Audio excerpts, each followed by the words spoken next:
session with another prominent leader who's into remote and helping companies with that.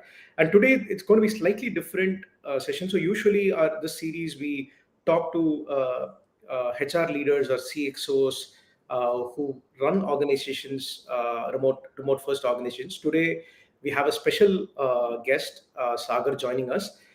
Sagar has been an entrepreneur in his life, has been part of the co-working industry for a good amount of time. Then he started helping startups, early stage startups, in their growth, 0 to 1 journey. And off late, he's been consulting at the same time, also the host of a famous podcast called the Virtual Leadership Podcast. So Sagar, welcome to this session with GoFloaters. Super excited to have you here. Uh, and this topic that we've picked up for this session is again going to be super exciting because we've now uh, trying to compare and contrast the rest of the world with India with respect to remote work adoption, trends, uh, patterns that we are seeing, and also what the future holds for companies out of India in terms of remote work. So happy to have you here, and no better other person but to have you because you've through your podcast have gained a lot of global perspectives from various leaders on future of work, right, in the last 60, 70 episodes that you've done in your own podcast. So looking forward to how the session goes, and welcome. Thank you again for taking your time out. Thank you, Shyam. It's wonderful to be part of your initiative. You're doing a wonderful work, and as I learned that this is happening, I was like, let's go and talk about remote work, future of work, and of course the other areas that that we are going to share with the viewers. So yeah, excited and looking forward to it. Yeah, sure. So before we jump into the topic, right, I would love to for you to take a minute in terms of your podcast, right? Your current and again, doing so many episodes is no child's play, right? You need to be passionate, you need to be committed, you need to be very disciplined about doing that because I'm finding, I mean, with having done a few tens of episodes, this already looks a very daunting journey to kind of keep. I mean, starting something is easy, but keeping the momentum, keeping the commitment is not, right?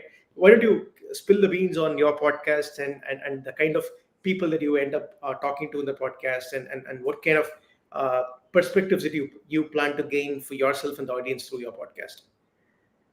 Sure, Sham. I was thinking we have LinkedIn. We have been using it. I thought, why not, be, use it for a purposeful cause because it has all the tools that helps us connect with people not only from India but globally. Right. And as we move ahead, and especially because I had an interest in learning and understanding about remote work, flexible way of working, co-working spaces, co-living spaces, and then now the future of work. Professionals are there to support organizations to transit into flexible and remote working. I thought, okay, if I were to network with people here in an offline forum, I would have been part of some forums. Then why not? Because it gives you that flexibility in connecting and sharing and learning, because I'm a big fan of peer-to-peer learning. Just a value bomb for the viewers as well. Peer-to-peer learning is going to be one of the biggest markets in the coming years. So yeah, with that intent, I thought, okay, let me head this, Right. and my mission is to interview 1,000 future of work experts. Wow. Okay. I mean, it's a tall order, but yeah, I mean, it's certainly doable at the pace at which you're going. Looks like it should be easily that Everest should be conquerable quite easily for you, right?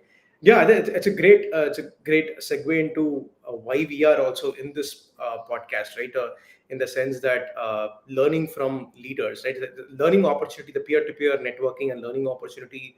Uh, is immense, right? And specifically in the remote world, those opportunities are boundless, right? You're not talking to just people who you can meet at a co-working place, but you can connect with people remotely across the world. So it's a great uh, time that we are all in, right? I mean, the technology is enabling us to be able to do all of that. So it's a great thing. So jumping right into the topic of this session, right? We wanted to kind of take a pause, right, and look at where is India with respect to the adoption of remote work, right? Are we ahead of times? Are we trading behind many of the global players? And if you are ahead of in certain areas, I strongly feel that we are ahead of other countries and other global economies. Would love to kind of touch upon that, and then more importantly, compare and contrast the perspectives of leaders from across the world and Indian leaders, right? So you, like I said earlier, you bring in a lot of perspectives from global leaders. So would love to kind of compare and contrast. And the final segment, we would love to see where is all of this is headed towards, right? Next 3-4 years to 5 years, what are we likely to see in India as well? So let me start off with way back when I started GoFloaters, right? 2017, 2018 is when we started GoFloaters. And that time, we started GoFloaters not for the remote work economy per se, but accidentally we got into the helping remote work economy. But we were trying to help freelancers or gig workers, right? More specifically. And even in 2017, 2015, I mean, 2015 reports and 2017, 2018 and all that, one in every four freelancers was an Indian citizen, right? I mean, they might be living in India or elsewhere, but one in every gig worker in the world was an Indian, right?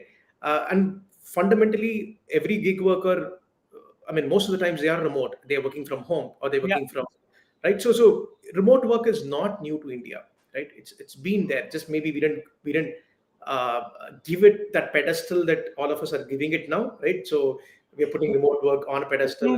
India is on second number in terms of remote workers after US.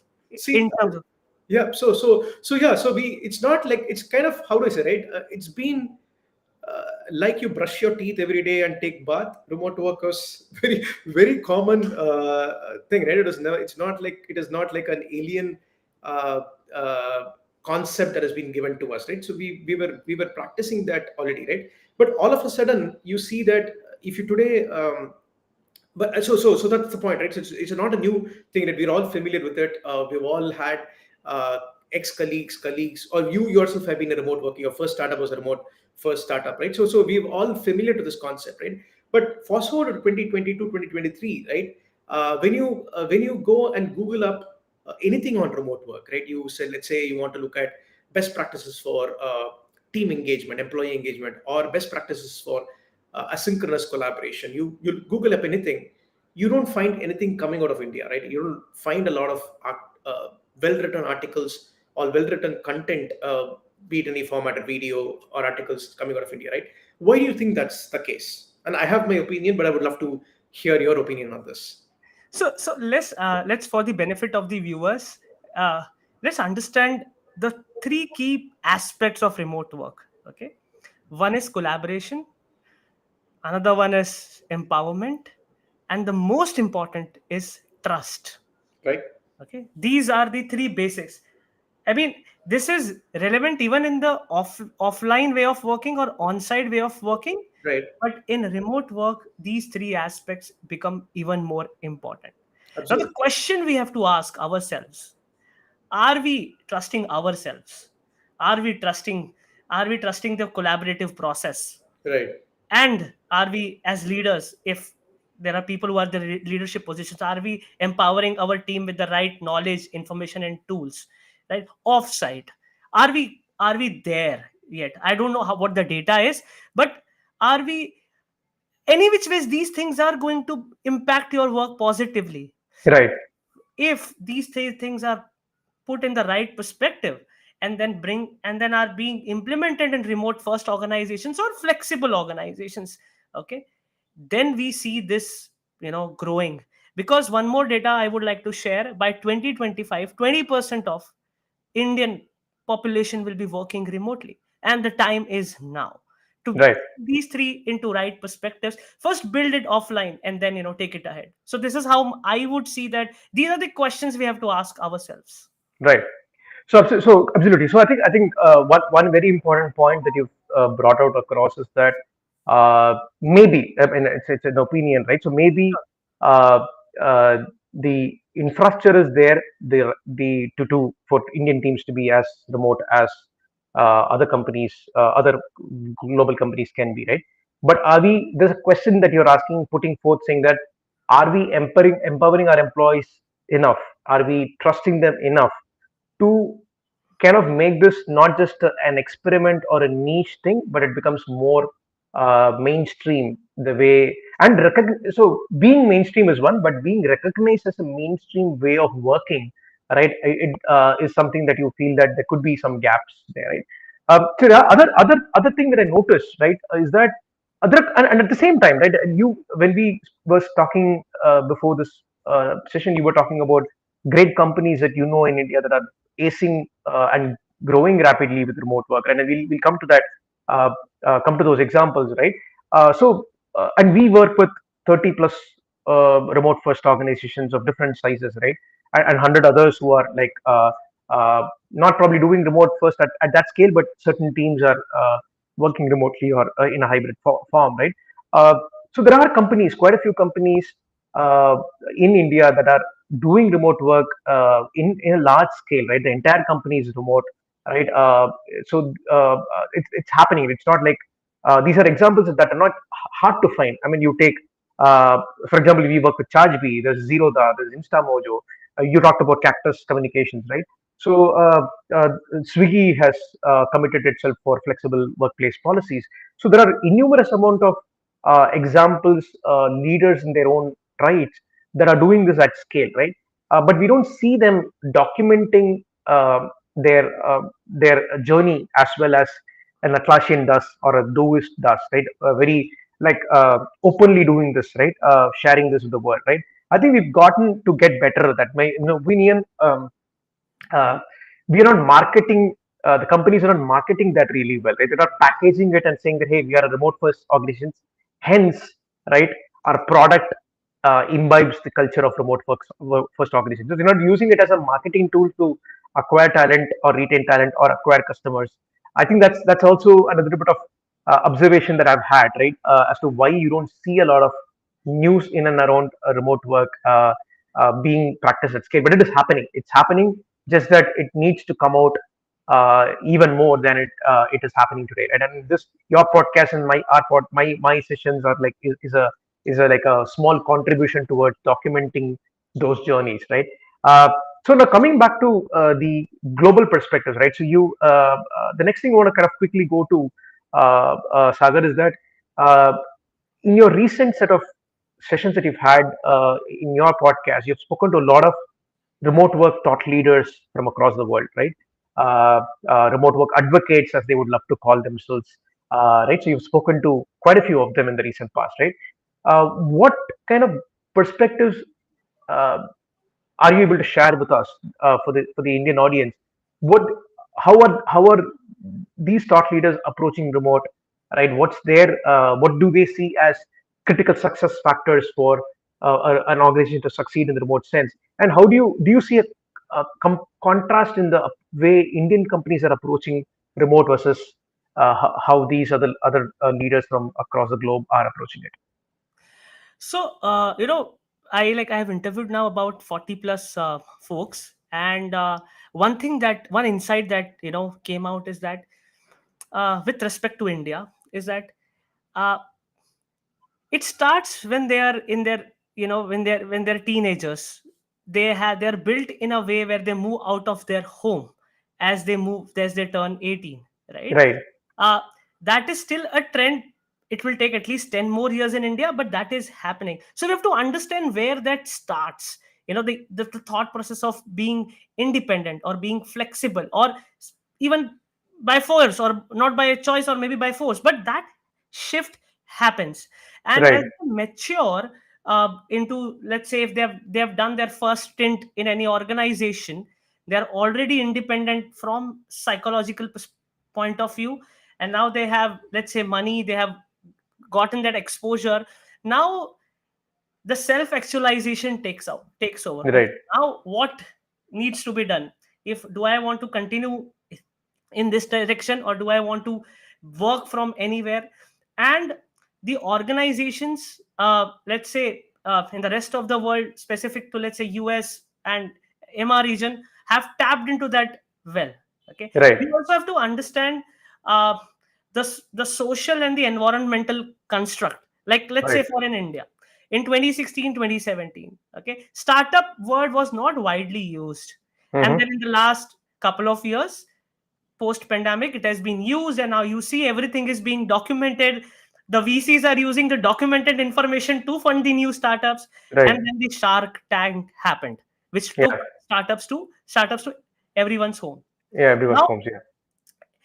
we are, I'm just saying, not far away from that Shark Tank moment where things will shape up, or Right. if not, we are trying to do that with this our initiatives. But again, this is something that I observed. And in terms of uh, how they are helping organizations, now already they are working with a set of people, even in the earlier generation. Now let's Hmm. say in India, uh, a young who has completed his studies, or who's running a startup, uh, Right.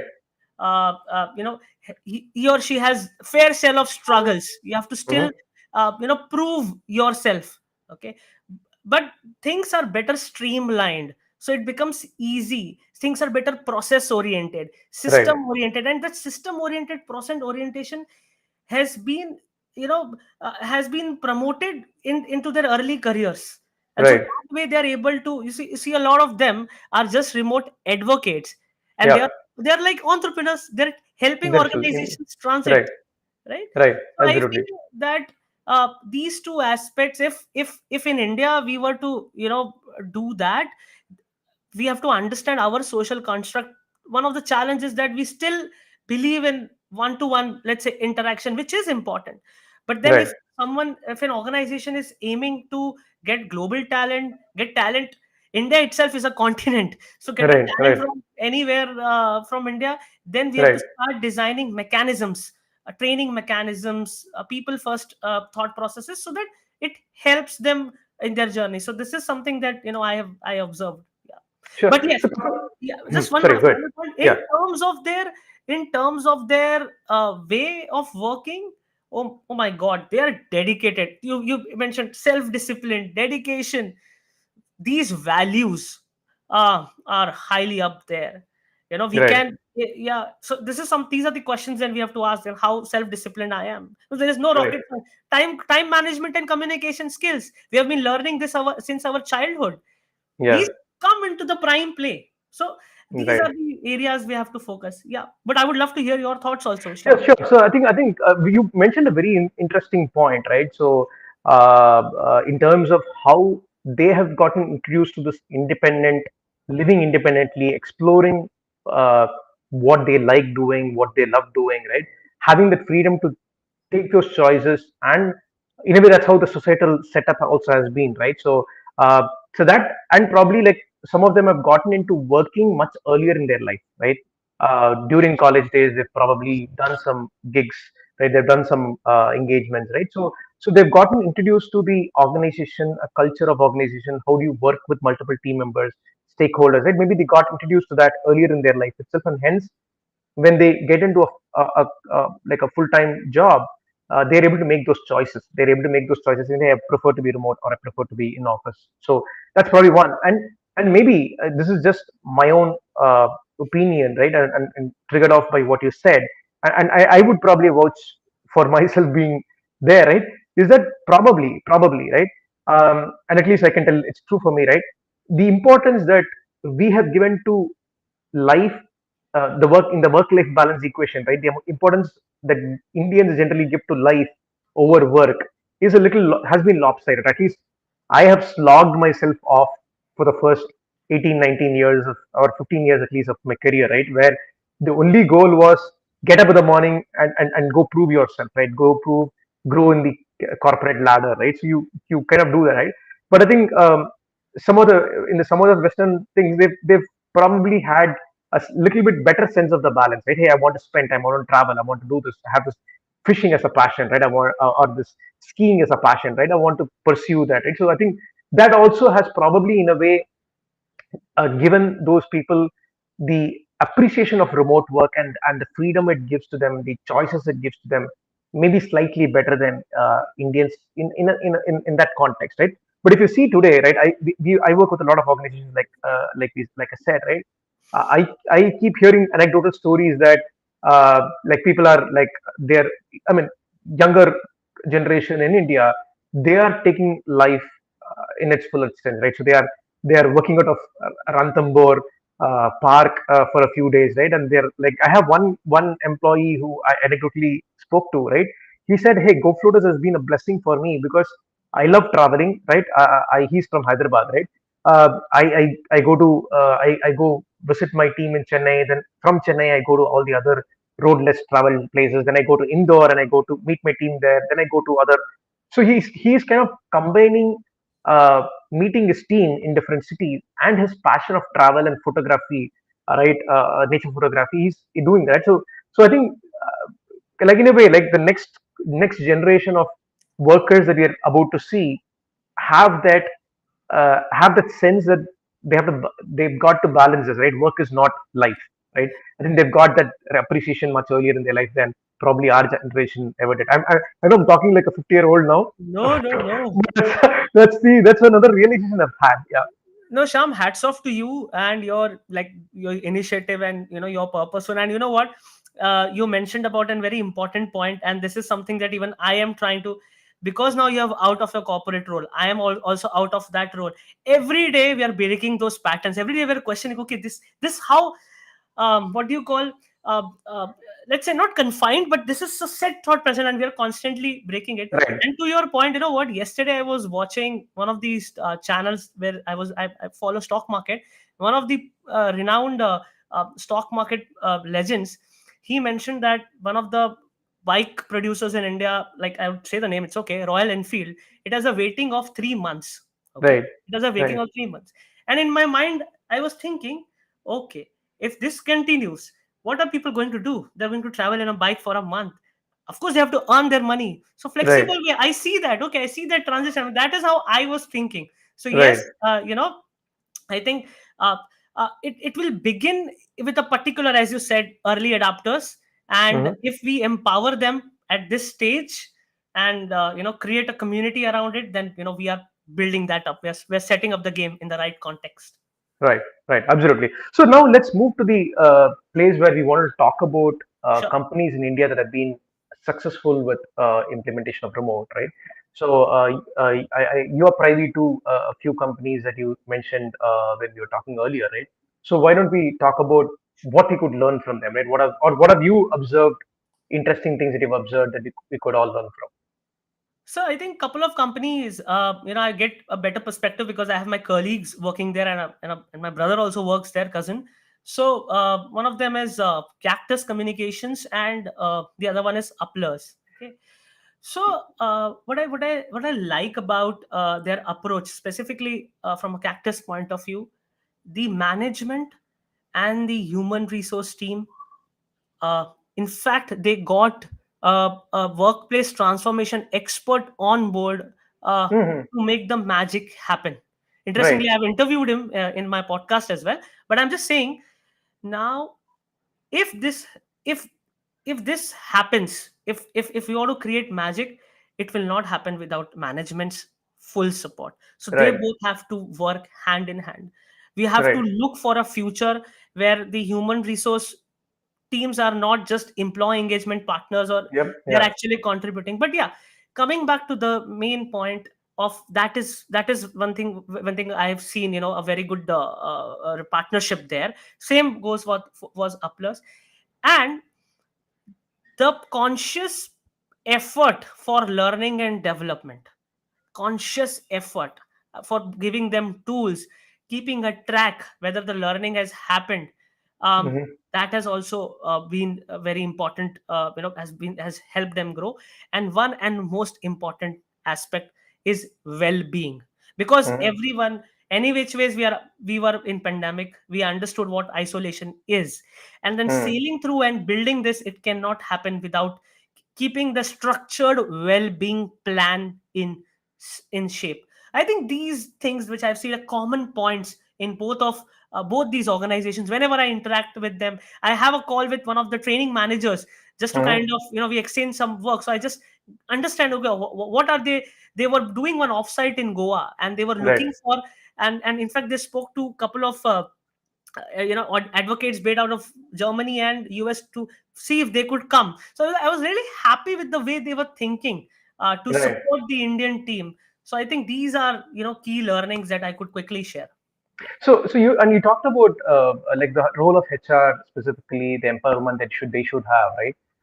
And that's a very gratifying thing I get to see, right? I mean, if I compare and contrast how I perceived, no gripes against them, but in my corporate career, HR teams were kind of they were boxed into a particular role, right? In terms of they do hiring, they take care of employee engagement activities, like you said, CSAT surveys, and ensuring that some of them get implemented, and they're into appraisal, promotions, salary increments.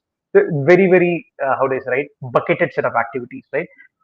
But I do see that role of HR, specifically in the remote first organizations, right, that truly believe in that. The HR actually is taking the leadership role in executing, right, formulating the strategies and executing these strategies as well, right?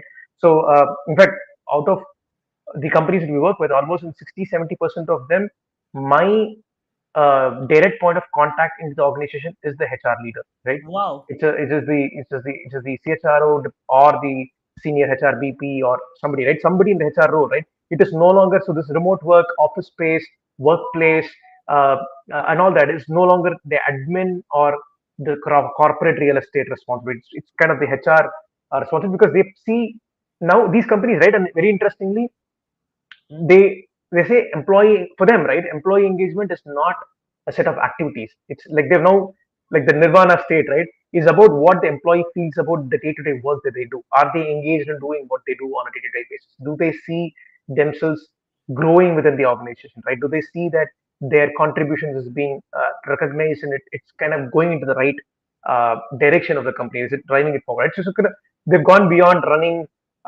perks and activities and celebrations, this celebration, birthday, that holy celebration. Instead of that, right, they've gotten into doing like getting, like, rather than it being an add-on or a latch-on, they're making it mainstream, right, by looking at what does an employee need. So I think, can you take some anecdotal examples of these companies that you work with, and also contrast them, if possible, against how HR functions in global corporates, right? Do you see a similarity there? Do you see there's something that there could be, like, cross pollination of ideas that could happen? Any anecdotal examples of how remote work implementation happens So, in Indian corporates versus elsewhere? sure, sure. So I'll share some insights with some of the HR leaders I spoke during my podcast, Right, who are building that. I think what they're really doing good work is building a strong community on site and online as well.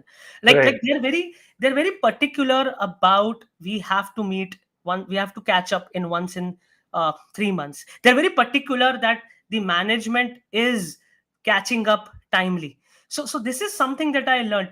I mean, I'm not sure, maybe you can share as well because you've been sure, working as well, but I'm not sure how well it is being implemented in India, because that's the word, implementation. Because today, we, with the power of whatever chat GPTs and all the word, we can actually get the structure what needs to be done.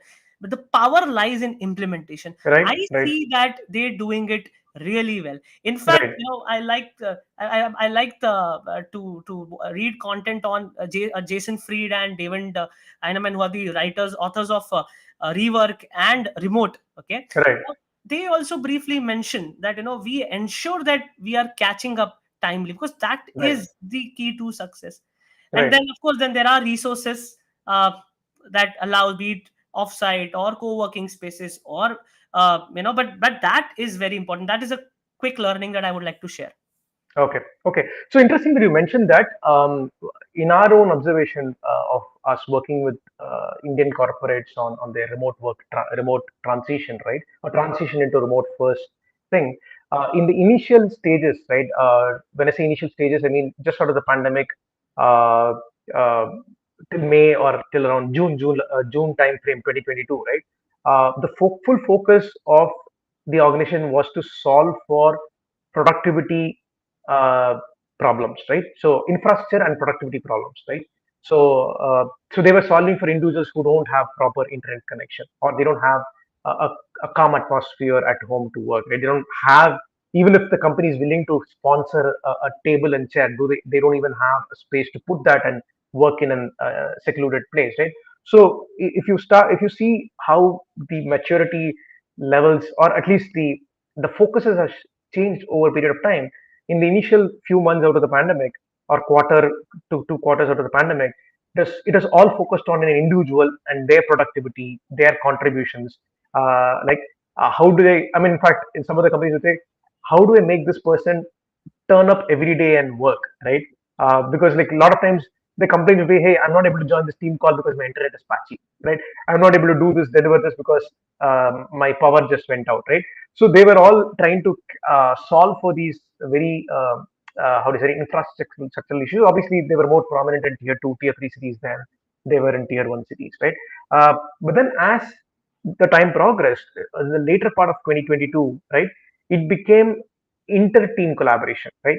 How do I foster better collaboration? How do I, if I'm, because a lot of people joined remotely, they've never seen each other, right? How do I induct new employees into the team? How do I make them comfortable, feel a part of the company? And like you said, there was a lot of loneliness and a lot of social aspects of life, at least at work, had been taken away by the pandemic. So they were solving for some of that, right? But if you see in this year, it's been very gratifying. And to all the points that you mentioned, we have certain companies that are doing in-city meetups. They call it micro meetups, or they call it work in persons, right? Where whoever is there in the city, right? Somebody could be from the sales team, there could be somebody from the marketing team, somebody from the product team, somebody from the customer success team, irrespective whether they actually work, they have dependencies across each other or not. Irrespective, everybody who belongs to this company in this city, let's meet once a month in a co-working Yeah, space, yeah, right? And again, obviously, it's not necessarily it's mandated. It's good for you to do that, right? So they're doing this micro meetups at a city level, whoever is there, right? And it is also a great opportunity for people who have joined recently to come in and kind of get to know others by face, not just by name, and also they know where to go to if they need help and all that, right? So getting a part of the getting the feeling of the team, right? And companies have started to do these offsites also, right? So once in 6 months. So some companies, extremely large companies, do company level every year and department level every quarter or every half a yeah, year, right? yeah, So they've started to formulate that. So for example, we work with a company called ChargeBee. So they're doing this very religiously for the last 7 8 months, right? Uh, the other companies, Infido is another one. yeah, They're doing these work in persons quite. And again, interestingly, if you see, um, these, like you said, right, these meetups, or this is about building the community, right? It's not yeah, about work, it's not about, hey, how is this directly translating into me being able to deliver something quicker or faster or defect free. It's not about the KPIs related to productivity or delivery of something, right? It is about the culture of the company. It's about the community within the company. It's about bonding within team members. It's about uh, opening up the channels of communication, free communication, breaking down the hierarchies of the company, and ensuring that anybody can reach out to anybody and is accessible to everybody. Right. I'm also seeing that happen. I don't know if it's happening. Like again, I have purview to set of companies that I work with, but I think that's happening. So what's your take on that? And uh, do you see that's these companies are approaching it the right way? no, I mean, when you gave these examples, I think you have been experiencing that yourself. I have just few things. I mean, thank you for sharing that perspective. See, when we are solving for this, we have to Right, understand fundamentally, we our teams broadly. Okay, this is my view. Okay, broadly have team members who have chosen to be part of a remote company based on two aspects. right, One is freedom, the other one is self actualization. If the HR team members and the management are able to understand and identify that this particular team member is wants is seeking freedom, and then that aspiration is taken care of through various things, be it community building, compensation, whatever, offsites, whatever, because we have only 10 to 15 tools to play from. Though ideas can be creative, but these are the things. So how we do that? And someone who is self-actualized, who has been in the industry, who now wants to spend time with his family, kids, but is equally excited to give 100% and is ready to contribute. I think Right. if the organizations are developing mechanisms, they already are, but if that is being promoted, I think then we see a healthy culture and environment being set up in the organization, because then these people who have joined from a self-actualization Right. they have a lot to offer to the ones who are seeking freedom. that Right. that thing needs to be this thing. And other thing I think I just want to share here is that from a efficiency point of view, the organizations that will promote distraction management, focus management, um, tools tools for even the technological tools for product management, if these things are taken care of, then that is going to create a huge financial impact for the organizations as well. So this is how I would like to share. Well said. Well said. I think that's the like you said, the keywords are you being remote first for the sake of it is one thing, right? But you also attract by being a remote first organization, you also attract a certain kind of talent, right? Like you said, they are in here not just for the salary, the pay package, but they're here for the flexibility. They are here for the freedom. They are here for the fact that they want to do other things in life than just work, right? Whatever be that be, right? And they could be a traveler, they would want to spend time more on kids, or they might have some personal passions that they want to pursue, right? And if that's recognized and that the allowance is made in the way the organization does work around all of this, right? Yes, I think yes. the real question or the contrast is like the employee. I mean, a lot of organizations say we are an employee first organization, right? But again, what you say, what's on the sticker and what's in the bottle, it may not be the same. But I think a remote first organization has to be that, right? Whatever they say on the sticker has to be the real thing, real Intentional, deal. that's the Intention, word. Intentional, that's the word a lot of remote leaders I interviewed, they were using it. right? Intentional, they have to be intentional. They can't hide away by framing it work from home, and they Right, can absolutely. that is a perk, but that cannot be highlighted. It has to Right. be, otherwise it will show its ripple effect both in the positive side, or also it can in the negative side as well, but that is the word. Yeah, but I think I would say this word has certainly like it is like it's like how do I say it? The hashtag that's caught up like fire, right? It being intentional, right? And you'll see it here, you'll hear it in every. It's the flavor of the season in a way, right? But it is so true that even if, I mean, again, I interviewed a founder Sure. a few weeks back, right? He runs two startups, right? And in one of the startups, his name is Vittal Ramakrishna, right? One startup is fully office, right? It's fully office based because it's operationally very intensive. There's a lot of on-ground work that has to happen, right? Logistics, they deal with a lot of logistics, suppliers, right? So it's an operation in heavy company, right? Whereas there's another company that he's doing, which is called Pod, and it's like a fundraising platform, a community for startups to fundraise, Oh, right? So interesting. that's 100% digital. That's 100%, sorry. That's 100% remote first, right? So the same founder, in fact, both the startups, they have the same co-founders, right? So same people for one company, they've intentionally chosen to work from office, right? For another company, they've intentionally chosen to be remote first, right?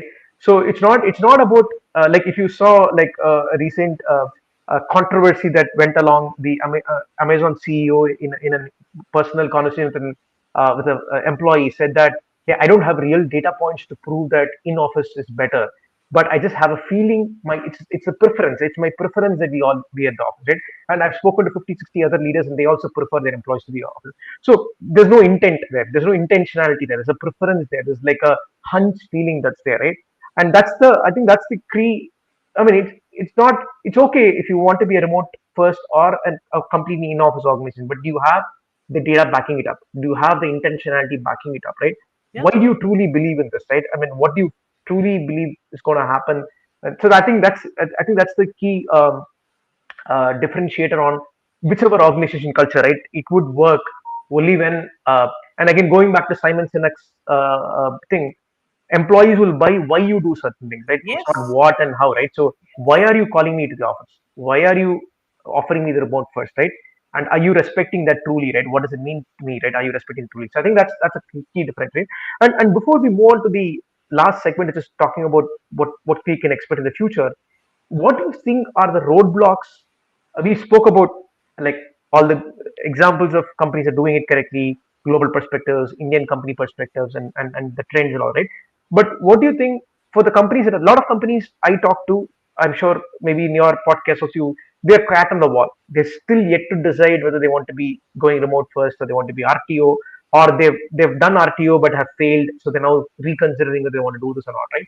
What do you think are the big roadblocks to them? I mean, if a few things they'll From have an to Indian context or a global Indian context? context, Indian context, See, Indian context, it starts from a behavior point of view. Yes, I would like to call myself a mad optimistic than to be a dejected pessimistic. Okay, this is how I would look at things. um See, ground level reality, one other ground level reality is that we are still a culture which we have to learn more to trust people. We have right? to learn more to we are still a culture where we believe in that human to human connect. We are a service driven economy in that Right, broader scheme of things. Yes, for tech services, remote is the fantastic thing, but still we are in that middle of big transition. And of right, course, I like the way, I'm inspired by the way Zoho has built a kind of a model. They have a team in a rural setup where people go and they work flexibly. These stories have to come out because yeah, yeah, we have see we are a country of storytellers. We need 3 4 storyteller leaders to come up and talk about it on day to day basis. But at the ground level reality is that yes, the infrastructure, the digital economy, the digital infrastructure is has rapidly increased in the true, true, last true, 1.5 years, but it will take its own sweet time. I think uh, the one advantage that I see in the rest of the world is that they are not busy in those small petty fights. They are not busy in those, my, if I takes this decision then I will get the benefit. right, They are thinking in India. I'm so sorry, you have been into corporate. I have worked for a good 10 number of years. I understand a lot of decision making is done basis of what benefit I am going to get. right, So that right, if you want to build a flexible and an intentional organization, then you have to practice inclusiveness. And see, right, these are no spiritual thoughts, no jargons. This is pure science. It might sound art, but it is what is required. So I yeah, feel it is more to do. Yes, government is doing its bit. It is promoting digital infrastructure. A lot of, for let's say startups or early stage companies, a lot of digital infra. Yes, we are leading the fintech revolution. We have to take that inspiration and learnings and consciously build in. But even before that, we have to start educating ourselves on the overall long term benefits, 20 years benefit of transiting to a remote setup. If these ecosystem has to build, or if it is already there, we have to nurture it. right. So these are my understanding and my learnings on both the fronts. Spot on. I think all of your observations were spot on, right? I think I've faced, I've seen those, what is it? The mindset, the more is what is it for me kind of a mindset stopping some of the progress from happening, right? Or in other cases, am I endangering my own existence by deciding to support something, right? It has been something that's been stopping, right? And also, like one more thing, I would say some of the leaders take, Social stigma is also there at the moment. you yeah, know yeah, yeah, Even being at a such position, if a far end family member knows that he is working from home, then Hindi mein they say, no, ghar pe baitha hai. That's still there, but they don't know what I'm doing, but I'm just sharing. absolutely, This absolutely. is so But funny. But yeah, this is a reality. Yeah, go ahead, no, Shyam. I personally had it. I don't know, spot on there as well, right? I think there's a lot of things, right? And again, I mean, people who used to take their laptop and go back, अच्छा half day छुट्टी मार ली उसने, right?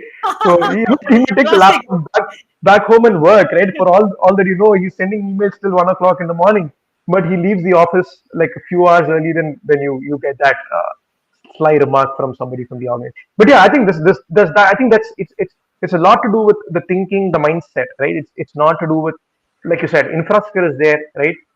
Talent pool is there, right? A young talent pool that can easily see. If you said, hey, my average employee is 40 years old, and for them to learn these digital tools, technology is going to take some time, right? No, our average workforce, at least in the startup and the IT sector, is 25 years, 24 years last that I checked, right? So you have a very young force that can learn. It actually lives and breathes technology every day, right? So it's not going to be difficult for them to uh, adapt to some of these digital ways of working. So that brings me to the next, maybe not the 20 years that you're talking about, but the next 5 years, right? I kind of see a lot of things coming together at the right time, at the right place. So one, you already talked about startups, right? Things have picked up, and COVID has also given rise to a lot of new. I mean, probably has only accelerated startups than before, right? Then co-working as an industry, right? India is the largest growing market for co-working as an industry, and co-working, in my opinion, is a fundamental infrastructural need for remote first, like for these uh, communities to be built, right? For in-person meetups to happen, for the third place to be there, right? I mean, home, office, like nobody likes binary choices, right? You don't like black and white. You need the spectrum of all the colors to live a colorful life, right? So you need the third place to add that bit of variation to how you work, right? And creative people or tech people, or for the matter, any then you'll need different environments for different kinds of work, right? So all of that is happening, right? That is happening, right?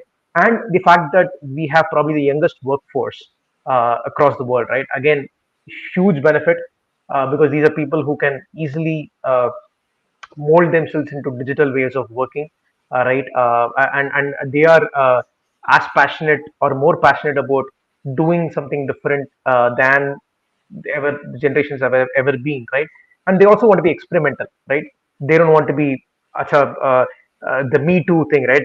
My brother did this, I will do the same, right? So, or my cousin did this, I'm going to. So they all want to do different things, and that's all of this. I feel that is going to take uh, the benefits of remote working. That I'm not trying to say only remote working, but the benefits of remote working uh, to the economy of India, to the workplace culture in Indian companies, and to the opportunities for young minds to get exposed to different kinds of work, sitting wherever they want to sit and work, is, I can just like, it's just mind blowing at the next 5 years. Right? A lot of things coming together at the right time, in my opinion. Right? We might have had a relatively slow start, uh, at least in terms of the change in the mindset and then all the other things that we spoke about. Right? But I feel the next 5 years is like kind of going to be a huge opportunity lying in front of us for uh, remote work and the benefits coming out of that. What's your take on it? Yes, absolutely. I believe hybrid work, flexible way of working, and of course remote working is going to grow. And my personal suggestion for first timers who are planning to move into transition, I think they should experience hybrid role if they are intentional about working remotely. If they're so sure about, and nowadays youngsters are so sure, they're sure about it, most of the things, isn't it? So Yeah. yeah, I think I would encourage in that context, and I would want them to start in a hybrid setup, and then of course maybe a couple of years down the line they can go completely remote. I also believe co-working spaces not only solve just the workplace needs, but it will help the HR teams and the management, because it gives them the access to the community. It gives them access to a lot of co-working spaces offer a lot of workshops. They do a lot of not only career oriented or a technical workshops, but they do a lot of, let's say, meditation programs, even stand up comedies, which even Yeah. youngsters Yeah. enjoy. Yeah. So I think that is I mean, I would want organizations to envision co-working spaces as third environment that is not going to just solve for the benches and the tables. It is a lot more True. to True. it. Very true. Yeah. And I'm being part of a co-working industry myself. I know what impact it has created to my life. At the moment, it has definitely helped me in my transition. And over a period of years, it also serves as a ground for organizations to establish partnerships with co-working spaces, so they know where, if a company is growing and if they have a team Right. size of say 100, they don't have Right. to rely on external workspaces. They can just deploy a partner or a team, and they can actually grow. So this is how I feel, because every product or solution has to offer a functional and a emotional benefit. And I believe True. True. and I believe as human beings, we expect both of these. And it's specific to if someone who is building their career or are transiting to remote, I think I see a fair growth, both from a company standpoint as well as the industry standpoint. Yeah.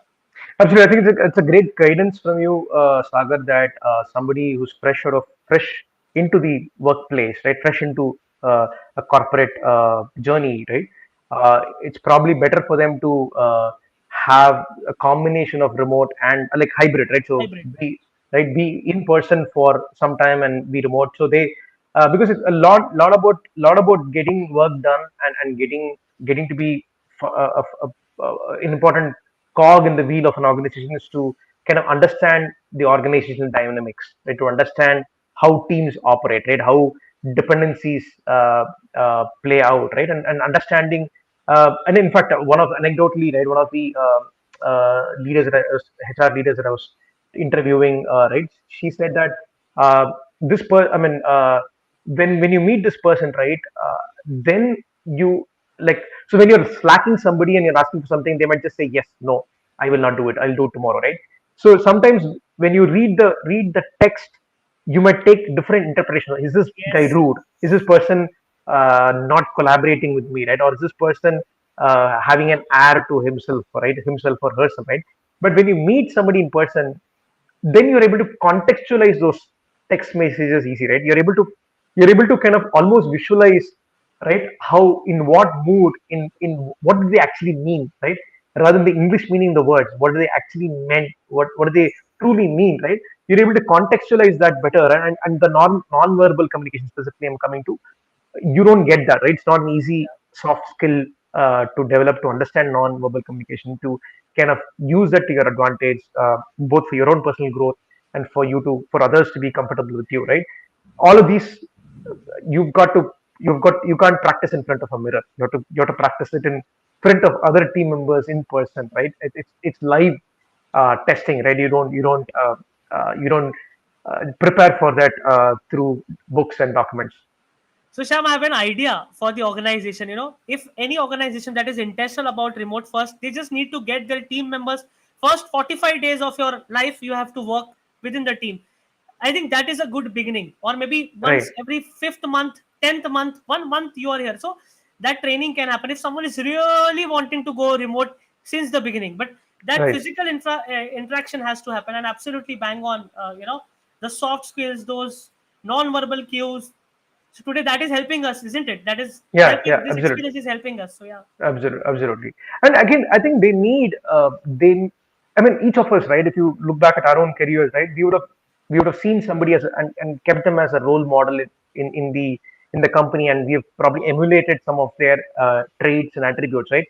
So if you have to see, you've got to see somebody operating. You have to see others in the company operating, teams operating, to for you to start developing that. Hey, this is an aspect that I want to kind of catch on, right? This is something I want to learn from them. This is something that I want to imbibe in my own style of working, right? So you've got to, like you said, initial days, you've got to do that before you can take a fully remote kind of position. So I think these are very interesting, logical set of points that we spoke about, and also a lot of, uh, I mean, science plus art, a combination of that, right? Like you said, right? It's not fully science, it's not fully art, but then after being like you or me, after spending X number of years, we see these things kind of naturally happening, right? But for an organization to do that, it might take something, and those might be the impediments for them to kind of put something in place, right? So this has been wonderful, Sagar. I know we spent a little bit over than usual. Again, that's how engaging this conversation was. That's how uh, uh, uh, uh, collaborative this conversation was in terms of throwing points at each other. Great having you. I had a lot to learn from the global perspectives that you brought, and also all the insights that you brought about how should organizations approach the intentionality part, the empowerment, the trust equation part, and what do we? It's okay to recognize what do we lack, right? If you don't know what you don't know, and what you're weak at, you can't kind of grow. Right? You brought out very transparently those points across. So thanks for that. Looking forward to exchanging more views and more thoughts and opinions, and like you said, both of us are in a similar journey of documenting, right, what's happening, and what could each of us learn from each other. I wish you the best in that journey, and thank you for taking your time out for this session. Thank you, Sham. It was wonderful having you. I've been seeing your other podcasts, and I think this is a wonderful platform and forum to exchange perspectives. I really had a good time, sharing perspectives, learning your thought processes, and I wish Go Floaters all the best, because I know you are doing a fantastic work, and all the best to your team as well. And looking forward to connecting with you soon. Very, very true. Very true. Thank you for kind words, Sagar. And this was certainly like a break from the usual way in which we conduct. So this was definitely an enriching and a different experience for me to host you in this session. So thank you. Have a great evening ahead, and look forward to connecting with you very shortly. Sure, sure. Thank you. Thank you.